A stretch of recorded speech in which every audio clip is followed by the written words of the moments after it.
Hello, my name is Adrian, and I'm an inspector for the City of Corpus Christi. And I'm Jackie, I'm going to be the chef of the day. And welcome to the Food Hunters course.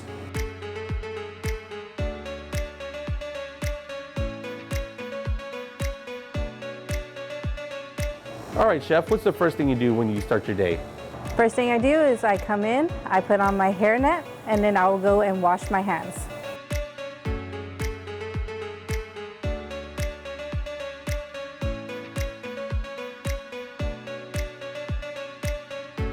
Make sure we have all these items at our designated hand washing station. Hand washing soap, disposable paper towels, and optional we could have hand sanitizer. The proper hand washing technique is first you're gonna make sure the water is gonna be at least 85 degrees. And what you wanna do is you wanna apply soap or some kind of cleaning compound and rub vigorously on your hands for about 20 seconds. Pay particular attention to removing soil from underneath the fingernails during the cleaning procedure. Create friction on the surface of the hands and arms between the fingers. Thoroughly rinse under clean, running warm water. Immediately dry and use a paper towel to turn off the water.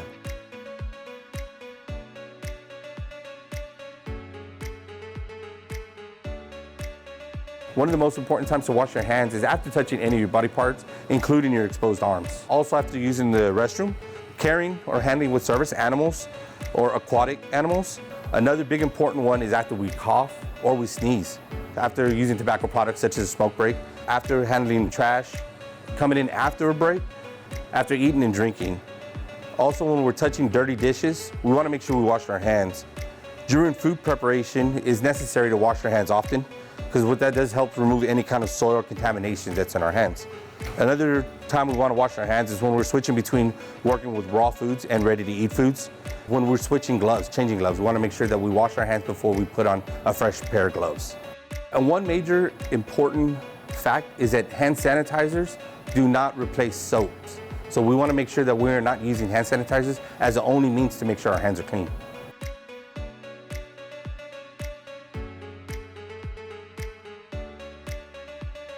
Okay, Jackie, here are all the times that we need to change our gloves.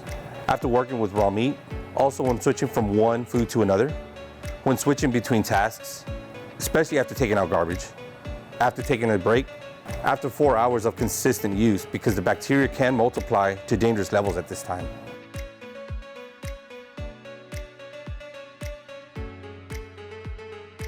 No matter how your establishment requires service to dress, personal hygiene rules are always a must. We need to shower or bathe before each shift. Always wear clean clothes to work. Servers' nails should always be short and well groomed. And also, servers with long hair must keep it pulled back so that it does not fall into the food. Eating and smoking is never allowed in the kitchen. And if you want to have something to drink, you got to make sure that there's a lid on it to prevent it from spilling. So Jackie, here are the proper hair restraints to maintain personal hygiene. The most common one is going to be hairnets. Companies usually provide the hairnets for their workers. Also, you could use a hat or you could use a visor as long as you have a hairnet under that visor. And anybody that has a beard or a mustache must wear a beard guard to prevent hair from falling into the food. So Jackie, I see that you already took off all your jewelry, but the allowed jewelry is a wedding band or stud earrings with the screw back. The jewelry that's not allowed at all are going to be dangling earrings, watches, bracelets, and necklaces. Part of personal hygiene is making sure that there is a designated area to store personal items. Do you have any personal items? What about a cell phone? Absolutely. Hey Adrian, what do I do if I'm not feeling well before service? First of all, if you're experiencing any major symptoms, you should not report to work. We want to make sure that we avoid passing any symptoms or illness to unsuspecting victims, especially our consumers. If any food employee is experiencing any of these 5 specific symptoms, they must notify their manager. These symptoms are vomiting and diarrhea. Notify the manager. Do not report to work until at least 24 hours have passed after the diarrhea and vomiting symptoms have ended. Jaundice, which is yellowing of the skin or eyes. The employee should not return to work until after receiving clearance from a health practitioner. If the employee is jaundiced for more than 7 days, clearance from the local health department is required. Sore throat with fever. Notify manager and restrict employee from food service. Infected cuts and burns with pus on hands, wrist, and exposed portion of the arms. For hand wounds, properly cover it with a clean bandage and a single-use glove before returning to work. These 5 symptoms are associated with 6 foodborne pathogens that the CDC and FDA have deemed highly infectious. These 6 foodborne pathogens are referred to as the Big Six. A food employee infected with a Big Six pathogen will typically shed hundreds of thousands of pathogens in their feces that can be easily transmitted to food even when good hand washing practices are used. Consequently, the illness experienced by the consumer can be very severe. The manager must restrict food employees exposed to 1. Salmonella typhi, at least 14 days from exposure. 2. Non-typhoidal salmonella, at least 14 days from exposure. 3. Shigella, 3 days from exposure. 4. Shiga toxin producing E. coli, 3 days from exposure. 5. Norovirus, 48 hours from the time of exposure. 6. Hepatitis A, the prohibition of bare hand contact with ready-to-eat food to avoid contamination, proper hand washing, or at least 30 days from the initial exposure. In order to keep consumers safe, food handlers need to know the 5 symptoms associated with the Big Six. So let's recap what you learned. What are the 5 symptoms?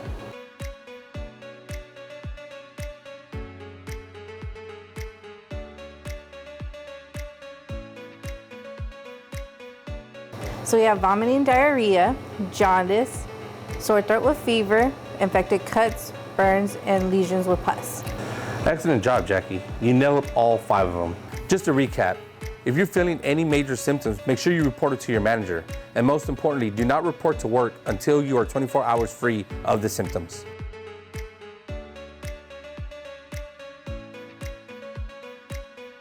There are actually a few illnesses that would cause you or an employee to be on restriction during food service.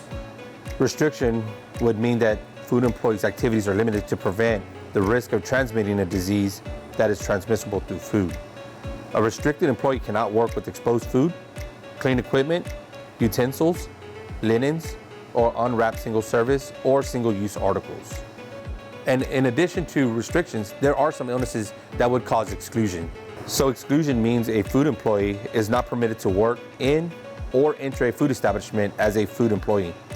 This requirement applies to areas where food is received, prepared, stored, packaged, served, vended, transported, or purchased. So Jackie, what did you learn about restrictions and exclusions?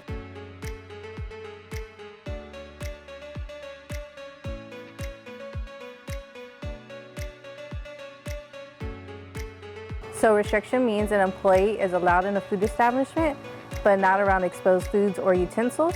And an exclusion means an employee is not allowed in a food establishment at all. You got it, Jackie. Now you know the difference between exclusion and restriction, and you're ready for service. Let me show you how to set up the 3-compartment sink. All 3 compartments in the sink should have water that is no less than 171 degrees. In the first compartment sink, the water needs to be mixed with soap detergent. The second compartment sink should only be clean water to wash off the soap from the dishes. The third compartment sink's water should be mixed with sanitizing solution. There is a proper way to wash dishes and equipment in a 3-compartment sink. First of all, you want to scrape or rinse away any leftover food that's on the dishes. Second, in the first sink, we want to make sure that we scrub all surfaces of the dishes in the warm soapy water. Just sanitizing it won't kill the pathogens if the grime is in the way. Third, in the second sink, we want to rinse the dishes that we have just cleaned in the clear water that's in there. Like grime, the soap residue can prevent sanitizer from killing germs. Good rinsing makes sanitizing more efficient. In the third sink, we want to soak and rinse the dishes in a chemical sanitizing solution, or you can do it in hot water. Make sure the dishes are completely submerged. If you use a chemical sanitizer, read the directions on the container to know how long the dishes must stay in that solution. If you sanitize with hot water, the water must be 171 degrees Fahrenheit or hotter. Keep the dishes in the water for at least 30 seconds. Last, we want to air dry the dishes. This is very important. Never towel dry clean and sanitize dishes. Even with a paper towel, you might contaminate them again.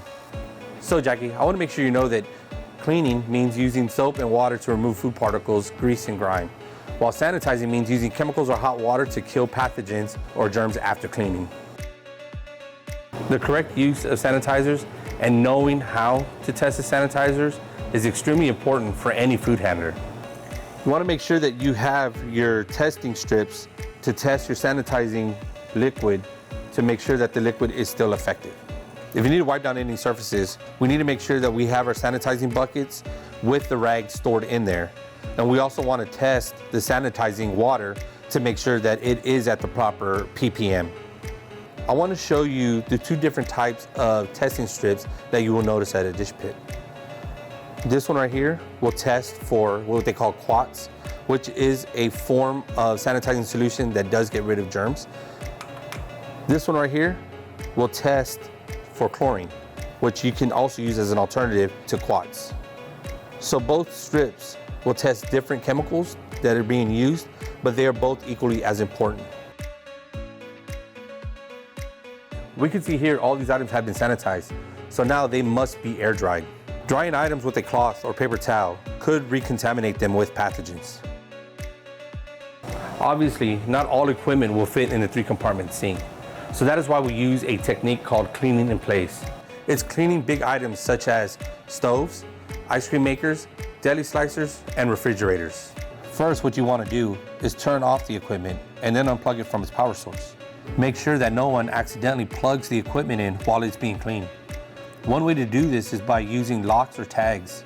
Putting a lock or tag on the equipment plug will signal to employees that the equipment is supposed to be unplugged and should be left alone. So the next thing we want to do is make sure that we clean under and around the equipment. Wash and rinse the outside of the unit first.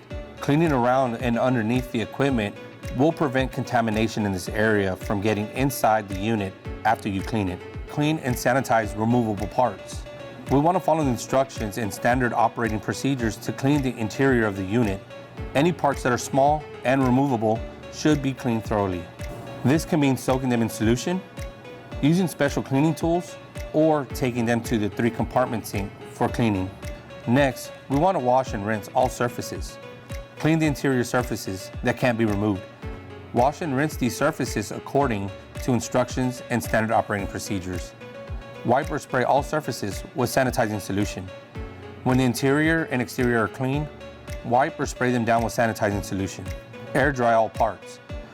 Let all parts of the equipment air dry to avoid contaminating them with bacteria that might be on the cloth. Finally, put the equipment back together. Once everything has dried, assemble the equipment.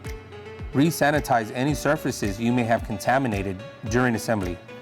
Once the job is done, remove the locks, tags, or cleaning signs you put up while the unit was being cleaned. So after the dishes have been sanitized and they are air drying on the dish rack, now is the perfect time to check the dishware for cleanliness. Sometimes the dishwasher may leave food particles left in the equipment. And we also want to flip everything over to make sure, and we can see this is not cleaned properly. So now it's got to go back into the dish pit to get re-washed properly. What about this, Adrian? Is this acceptable? Actually, no, this is not acceptable. As we can see, it did not dry properly, leaving water in between both dishes. So that's why we need it air dried individually. Now that we have checked all the dishware for cleanliness, we want to make sure that we don't contaminate any of the dishes during storage. The common mistake I see is improper utensil storage. So the proper way to store clean utensils is making sure that the handles are stored facing upward. If they were stored this way, then the prongs of the fork or the bowl of the spoon can be contaminated by simply touching it. So that is why we always need to store them handle side up. If you're using a dishwasher, you want to make sure that it is properly maintained. Checking the dishwasher chemicals is extremely important. We want to make sure that we use the proper test strips to test the chemicals. Water that is used as the final sanitizing rinse in a dishwashing machine must be 180 degrees Fahrenheit or hotter. Every dishwashing machine has a food trap, and we need to make sure that that food trap is clean and free of any food debris. Otherwise, pests could become an issue.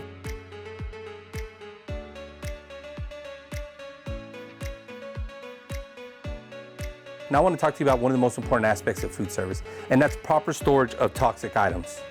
Never use chemicals around food. Store them in a place away from food, such as a utility closet. Chemical containers, including spray bottles, should be clearly labeled. Always discard chemicals according to the manufacturer's instructions. If a chemical spills, it could react with unknown compounds on the surface where it has spilled. Because it's not always clear what it has reacted with, spilled chemicals should never be put back in the original container. Instead, discard the chemicals according to the manufacturer's instructions. Never mix chemicals unless following the manufacturer's instructions. Mixing them could cause a dangerous chemical reaction. Chemical pesticides may leave a residue on the outside of fruits and vegetables. Wash all fruits and vegetables to ensure chemicals and other hazards are removed. If you think that food has been contaminated with a chemical, discard the food immediately. Now that we've talked about personal hygiene and storing toxic items, what do you see wrong here?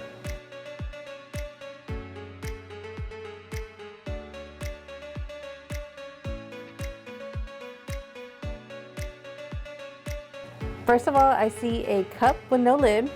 We have a toxic item that shouldn't be near the food. And we also have a spray bottle with no label on it. Good job, Jackie. You got them all correct. It's easy to just put down chemicals after we use them, but we need to remember the suitable places to store toxic chemicals. This can easily contaminate food and get a person sick.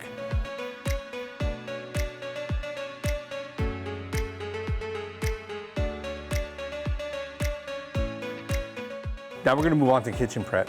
And one of the most important things about kitchen prep is preventing foodborne illnesses. Foodborne illness is an illness that comes from eating contaminated foods. It is commonly referred to as food poisoning or stomach flu.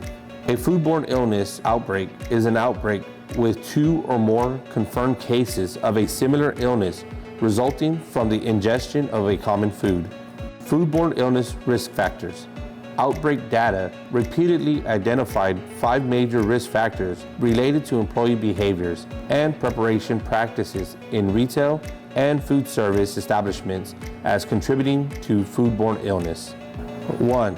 Unsafe food source. 2. Improper holding temperatures. 3. Personal hygiene. 4. Inadequate cooking. 5. Contaminated equipment. Time temperature control for safety foods, or TCS. Some foods grow bacteria more easily and quickly than other foods. These foods are known as time temperature control for safety foods, or TCS, because they require certain time and temperature controls to prevent unsafe bacterial growth. TCS examples: milk, eggs, shellfish, fish, meat alternatives, untreated garlic or oil mixture, baked potatoes, raw sprouts, cooked rice, cut fruits, and vegetables. Ready-to-eat foods, or RTE. Food that is in a form that is edible without additional preparation. RTE foods are different from TCS foods because TCS foods will support the growth of foodborne pathogens. Ready-to-eat examples: tacos, burritos, sandwiches, and sushi. Bare hand contact with ready-to-eat food. These are the requirements and special procedures. Written policies and procedures must be available for all employees. Food employees must sign that they have received training on the risk of contacting ready-to-eat foods with bare hands and on proper hand washing techniques. A written plan of the 2 safeguard control measures must be available. A list of specific ready-to-eat foods and food additives that will be touched by bare hands. A written log of corrective actions when the safeguard control measures are not followed. A written health policy to include, but not limited to, exclusions and restrictions, the Big 6, and reportable symptoms. Prohibitions. High susceptible population. Food employees may contact exposed ready-to-eat food with their bare hands if the establishment does not serve a high susceptible population and meets the requirements previously discussed. Highly susceptible population is defined as persons who are more likely than other people in the general population to experience foodborne disease because they are immunocompromised, such as preschool-aged children or older adults, or obtaining food at a facility that provides services such as custodial care, health care, or assisted living, such as a child or adult daycare center, kidney dialysis center, hospital or nursing home, or nutritional or socialization services, such as a senior center.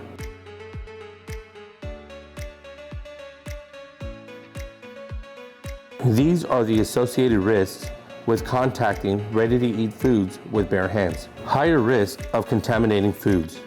Ready-to-eat foods are not cooked again before they are eaten, so they are more susceptible to microorganism contamination from bare hands. Cross-contamination is the spread of bacteria, viruses, and other harmful components from one surface to another. Types of cross-contamination include food to food, people to food, and equipment to food. These can all be prevented by following good food safety practices in the kitchen. These include washing hands and surfaces often, using separate cutting boards for raw meats, vegetables, and cooked food, and cooking meat to the proper temperature. For example, imagine cutting raw chicken. Raw meat contains several contaminants, most of which are killed when you cook the meat.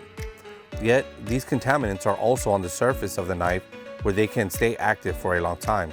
If you use the same knife to cut a vegetable that won't then be cooked, you risk eating active contaminants. Eating these contaminants can lead to foodborne illness. So Jackie, in order to keep your kitchen properly clean and sanitized, you should clean as you go. The first step of cleaning as you go is setting up your sanitation bucket. Make sure to use a test strip to test the sanitizing solution. If we're preparing any kind of fruits, vegetables, meat, once we're done, we want to make sure that we get everything out of the way. Come back with a clean rag to wipe down any food and debris off the area and dispose of it properly. Once we have finished clearing the food debris, we want to go ahead and grab a clean, sanitized rag, sanitize the area, and let it dry until we go into the next step. One of the most effective ways to prevent foodborne illnesses is to have a properly calibrated thermometer. You could use a method called the ice water bath method. So what you're gonna do is you're gonna put the thermometer inside the ice water bath and you're gonna see what it reads. And we could see it's already hitting the 32 degrees. Now, if it was not calibrated properly, you would come and you would take the end of the thermometer and you would slide that in and see that little nut right there?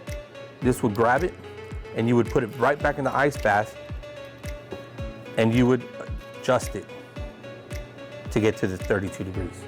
So the second method of calibrating your thermometer is using the boiling water method. What you're gonna do is you're gonna bring water in a pot up to a rolling boil. You would then submerge the thermometer into the boiling water and we will see where the needle stops. If it doesn't stop at the 212, we will use the tool at the end of the thermometer holder to go ahead and calibrate it to the proper temperature. Maintaining proper temperature control for all foods is necessary to prevent foodborne illnesses. So now I want to discuss with you the difference between hot and cold holdings. Hot holding is having hot food in a buffet server and taking temperatures of the food. Cold holding will have a sheet pan with ice and salt and several small pans in it. Temperature control is also important during thawing. Improper thawing can quickly lead to foodborne illnesses. The temperature danger zone is between 41 degrees Fahrenheit and 135 degrees Fahrenheit. Keep time and temperature control for safety foods out of the danger zone as much as possible, including during thawing. There are 4 acceptable methods for thawing. 1. Thaw food in the refrigerator. This is the best method because it keeps food out of the danger zone, but it takes time. Plan for about 1 day for every 5 pounds of food. Number 2. Cook the frozen food as part of the cooking process. Monitor temperatures to make sure the food cooks properly. This method is ideal for ground foods like ground beef. 3. Use a microwave for thawing. The food must be cooked immediately after thawing in the microwave. 4. Submerge the food under cold running water. The water must not get hotter than 70 degrees Fahrenheit. Keep food in sealed packaging. This takes about 30 minutes per pound of food. Check the water temperature often. If thawing is done improperly, pathogens in food can grow to unsafe levels. Even if the food will be cooked later, it could still have enough pathogens to make customers sick. If a food has been in the temperature danger zone for more than 4 hours, throw it away.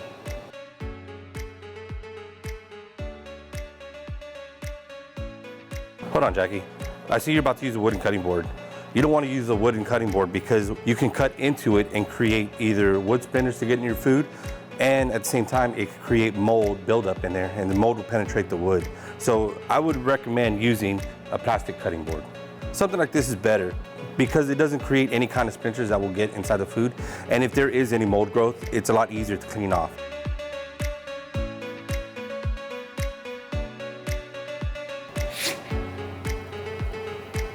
Okay, Jackie, now that you have finished cutting raw chicken, to prevent cross-contamination, we need to make sure we change our gloves, we want to make sure we change our cutting mat, and we want to get a clean knife. And we want to make sure that we sanitize the countertop. After we wash our hands and put on a new pair of gloves, we can go ahead and cut the vegetables.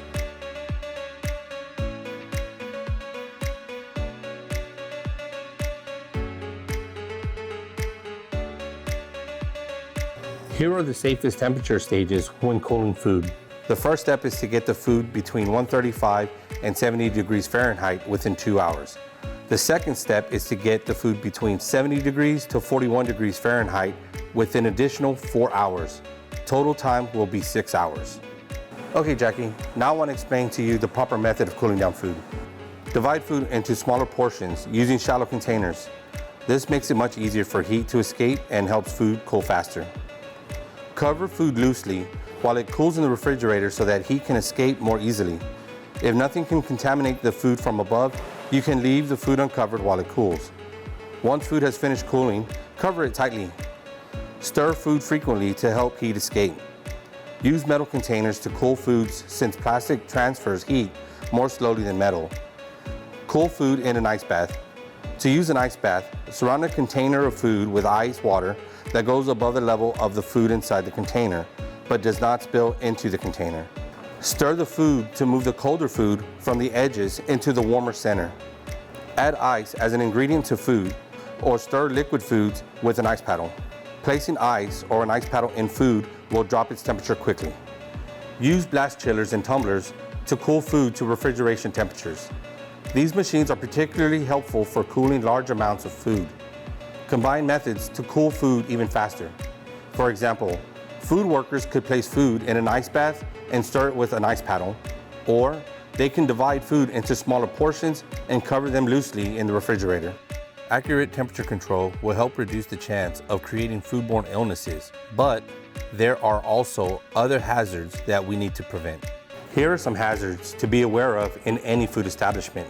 Biological hazards deal with pathogens such as viruses, bacteria, and parasites, which can cause foodborne illness. Chemical hazards are toxins or chemicals that occur naturally in food or accidentally contaminate food. Examples are cleaning solution, fish toxins, and toxic metals. Physical hazards are objects, large or small, that can get into food and will most likely, if consumed, choke or injure a customer. These can come from an outside source, such as a piece of broken glass or fingernails. Naturally occurring physical hazards include bones in meat or fish, pits in fruit, and shells in shellfish.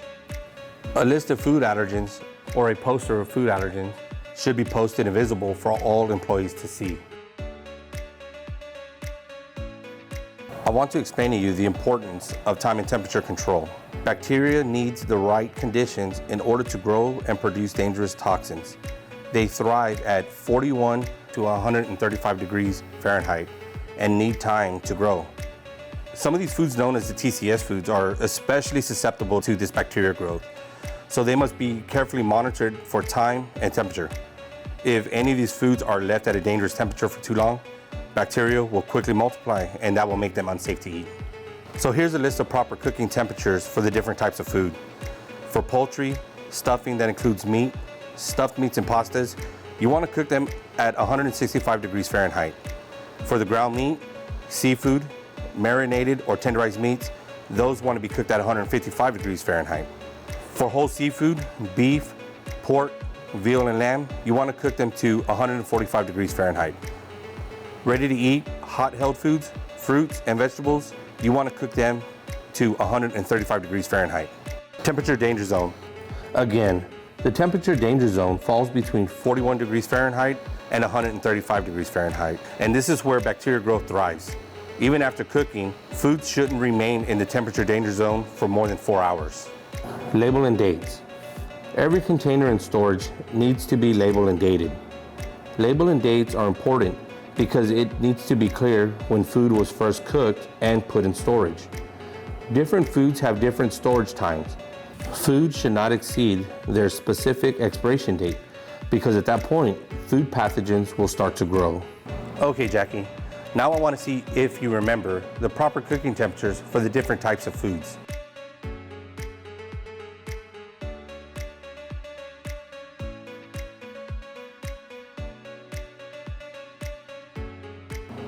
Poultry and stuffed meats are going to be at 165. Ground meat, seafood, marinated or tenderized meats at 155.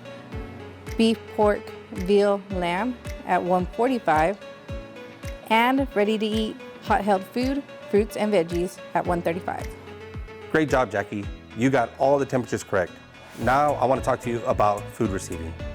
When shipment comes in, take temperatures of cold items and inspect produce and meat.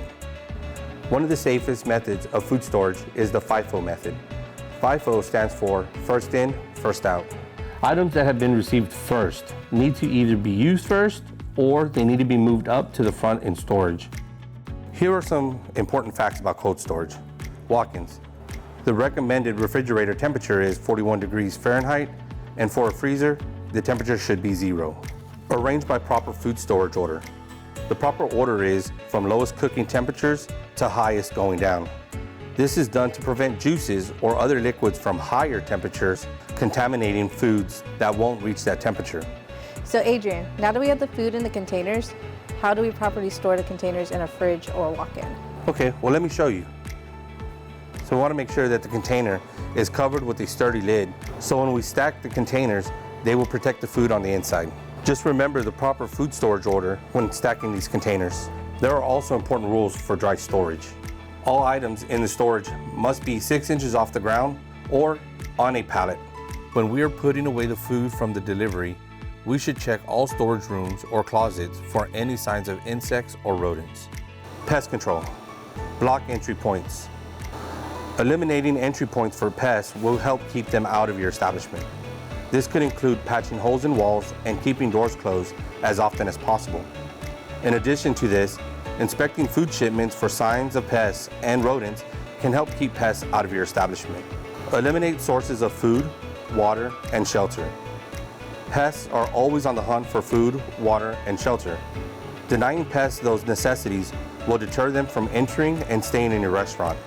Some common ways to keep food and shelter from pests include storing food away from walls and at least 6 inches off the floor, sealing workplace equipment to the floor and raising it at least 6 inches above the floor, maintaining a sanitary work environment by cleaning and sanitizing preparation areas immediately after use, disposing of trash carefully and regularly, and keeping dumpster areas clean. Animal prohibition. There are a few notable exceptions to the no animal rule. First, service animals are allowed in public areas of restaurants and food stores. These animals are trained to perform important tasks to help people with disabilities. Because of their thorough training, they are unlikely to contaminate food. But be aware that pets and comfort animals are not service animals. According to the ADA National Network, the provisions of emotional support, well-being, comfort, or companionship are not considered work or tasks under the definition of a service animal. That means that pets and comfort animals are not allowed in restaurants and food stores. Allowed animals are service dogs, patrol dogs, fish and shellfish in display tanks.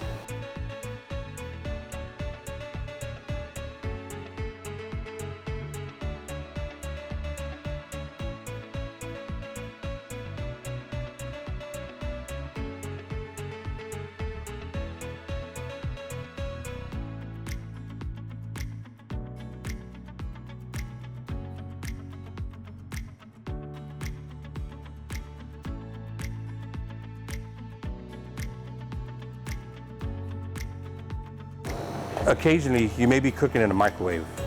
Whenever we are cooking or reheating food in a microwave, we need to make sure that the temperature gets up to at least 165 degrees Fahrenheit. Now that it's time to serve, we got to remember the rules for ready-to-eat foods. We need to make sure first we put on our gloves.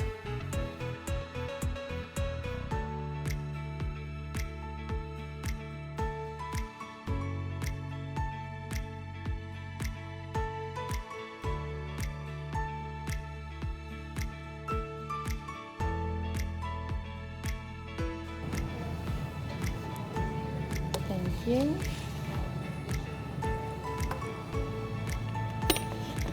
Ooh, thank you. Any food container that is being used as a self-service needs to have the proper utensils and needs to have the proper protection, like a sneeze guard or a cover.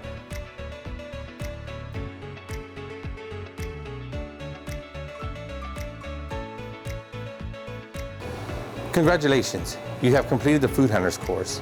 All the information you learned today will help keep our community healthy and safe when eating at any food establishment.